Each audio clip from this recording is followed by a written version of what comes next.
When it comes to grieving, joy and grieving are not opposed to each other. They are not mutually exclusive.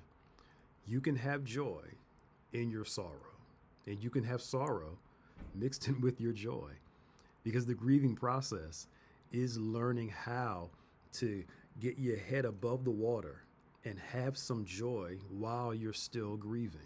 And guess what? That's okay. It's fine. It's a part of the process. And it's not disloyal to get to a place where you're not grieving intensely anymore. And it doesn't mean you don't love the person any less, because sometimes we feel like, well, I didn't think about it in the past day, or it's not as hard, and we feel like, well, maybe I don't love them like I used to, and this guilt starts to raise up.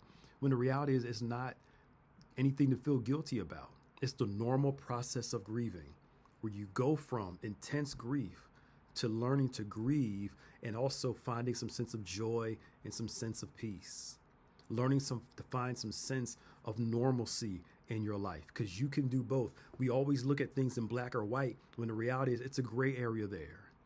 And for many of us, we have to learn how to get to that place to find joy in our struggle, peace in our struggle. The two aren't opposed to each other. So no, you're not crazy for feeling good, but having a small sense of a certain day where your grief is not as intense as it is. And there are days where your grief is highly intensified because a certain person's birthday or a certain event is coming back around the calendar. Allow yourself to go through the process, and watch this. Know that when the days are intense, a new day is coming. And to know that your feelings will pass. It won't feel as intense every single day of your life, but when the intense days, it feels like it's lasting forever. But I want to let you know it's not going to last forever. Allow yourself to go through the process. And when the days are hard, learn to look for something intentionally that'll bring you joy.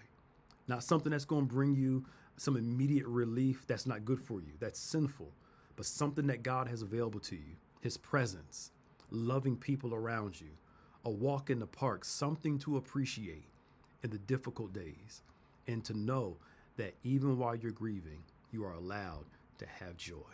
Choose joy today, y'all, and allow your joy to help you in the moments when you are grieving. And don't feel bad about grieving. It's a part of the human process. See you later.